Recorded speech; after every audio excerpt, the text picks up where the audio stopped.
আজকে খুবই মজাদার এবং ইউনিক একটা রেসিপি আপনাদের সাথে শেয়ার করব। চলুন ভিডিওতে দেখা যাক আজকে কি তৈরি করলাম এবং কিভাবে তৈরি করলাম। আসসালামু আলাইকুম, আপনারা সবাই কেমন আছেন? আলহামদুলিল্লাহ, আপনাদের দোয়ায় আমরা সবাই ভালো আছি।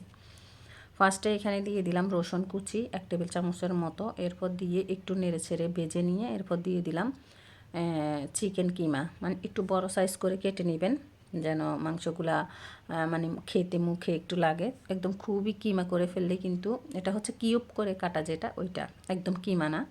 তো এরপর এখানে নেড়ে ছেড়ে একটু দিয়ে দিলাম এখানে লবণ, পরিমাণ মতো হলুদের গুঁড়া, মরিচের গুঁড়া। এরপর দিয়ে এগুলোকে আরও ভালো করে কিছুক্ষণ নাড়তে হবে, মানে ভেজে নিব আর কি। একটু কিছুক্ষণ এগুলোকে ভেজে নিব। এখানে পানি ছেড়ে দিয়েছে রসুন থেকে এবং মাংসগুলা থেকে। এরপর দিয়ে দিলাম জিরা গুঁড়া। জিরা গুঁড়াটা দিয়েও একটু নেড়ে নিলাম। এই উপকরণগুলো দিব এখন। এরপর দিয়ে দিলাম এখন পেঁয়াজের কিমা। পেঁয়াজ কিমাটাও কিমা না, সরি, কিউব কিউব করে কেটে নিয়েছি, আমি বারবার কিমাই বলতেছি। এরপর দিয়ে দিলাম 2টা ছোট সাইজের টমেটো কিউব, সেটাও কিউব করে কাটা। যেহেতু মাংসটা কিউব করে কাটা সেজন্য সব উপকরণগুলোই কিন্তু আমরা কিউব করে কাটছি। এরপর দিয়ে এগুলোকে ভালো করে আর একটু ভেজে নিব সবগুলো উপকরণ। এরপর দিয়ে দিলাম গাজরের কিউব করা।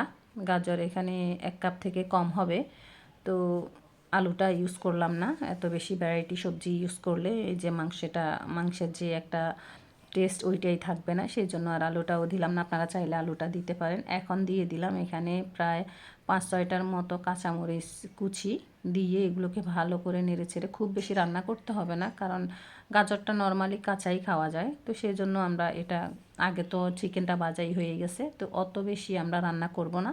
এখন ধনিয়া পাতাটা দিয়ে একটু হালকা নেড়ে ছেড়ে, খুব বেশি রান্না করলে যে একটা ফ্লেভার থাকবে, কম রান্না করলে, বেশি রান্না করলে এই ফ্লেভারটা থাকবে না।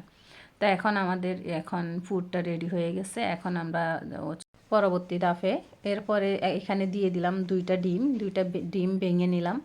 এখানে হালকা একটু লবণ দিয়ে ডিমটাকে একদম ফাটিয়ে নিচ্ছি, একদম মিক্স করে নিয়ে নিচ্ছি। এরপর এখানে আমাদের ব্রেড ক্রাম্সগুলো কিন্তু আমাদের বাসায় তৈরি। এই যে দেখতেছেন ব্রেড, এরকম মানে আরও একদিন যখন আমি এরকম টাইপের আরেকটা নাস্তা বানিয়েছিলাম, তখন চারপাশগুলো এরকম কেটে কেটে নেওয়া হয়েছিল। এরকম গোল গোল শেপ নেওয়ার পর পরে 4-5টা রয়ে গেছিলো, তো 4-5টা দিয়ে আমরা এগুলোকে ভেজে একদম গুঁড়ো করে ব্রেড ক্রাম্স করে নিয়েছি, যেহেতু পরবর্তীতে আমাদের কাজে লাগবে। আজকেরগুলোও কিন্তু ফেলে দিব না, এগুলোকেও আমরা ব্রেড ক্রাম্স বানিয়ে ফেলবো। তো দেখেন একদম 4 পাশ ফেলে দিয়ে, 4-5টা কাটতে হয় না, আপনারা এরকম বেলুনি দিয়ে বেলে একদম চেপে চেপে বেলে নিতে হবে। বেলে নেওয়ার পর বড় একটা ডাকনা বা এরকম কাটার থাকলে, অবশ্যই যদি কাটার থাকে তাহলে সুবিধা হয়, এরকম একটু বড় শেপের কোনো ঢাকনা থাকলে সেটা আপনারা ইউজ করতে পারেন। আমরা খুব একটু মিক্স নাটের যেই বাটন থাকে ওই বাটনের ঢাকনাগুলো, বয়মের ঢাকনাগুলো দিয়েই আমরা এটাকে কেটে নিয়েছি। কেটে নেওয়ার পর ডিমের মধ্যে চুবিয়ে এখানে ব্রেড ক্রাম্সগুলো জড়িয়ে নিচ্ছি। সবগুলোকে এভাবে আমরা একটা একটা করে জড়িয়ে নেওয়ার পর এখন নর্মাল যে তেলের টেম্পারেচার থাকে, মানে খুব হালকা গরম হওয়ার সাথে সাথে কিন্তু এটা দিয়ে দিব। খুব বেশি গরম হলে কিন্তু এই যে যে মানে ফুলকো এটা বানাচ্ছি পাউরুটির, সেটা কিন্তু পুড়ে যাবে। উপর দিয়ে যেন ক্রিস্পি থাকে, সেই জন্য ক্রিস্পি হয়, সেই জন্য কিন্তু একদম লো হিটে এটা ভাজতে হবে। আবার একটু খেয়াল রাখতে হবে উপর দিয়ে তেল দিয়ে দিতে হবে বারবার করে, যেন এটা মানে ফুলকো হয়। তো এইভাবে করে আমরা এগুলোকে সবগুলো এভাবে যতগুলো বানাবো সবগুলোকে এভাবে ভেজে নিব একদম ফুলে। দেখেন কেমন হয়েছে, মাশাল্লাহ। তো এরপর আমাদের টেনশন ছিল যদি না ফুলে ওঠে। তো এরপর দেখেন এভাবে করে আমরা তেলের মধ্যে সবগুলোকে ভেজে একটা একটা করে উঠিয়ে নিব। খুবই মজা ছিল নাস্তার রেসিপিটা, একদম মজার, মানে আমার ছোটো পিচ্ছিটাও খুব সন্তুষ্টি সহকারে এটা কিন্তু খাইছে, খুবই ভালো লাগছে।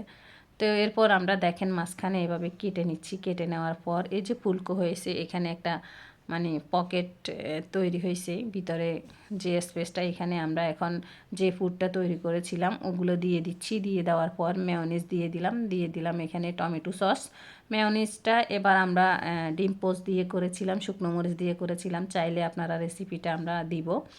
এটা আরও সহজ, মেয়োনিজ তৈরি দিন দিন শুধু সহজ রেসিপি বের হচ্ছে।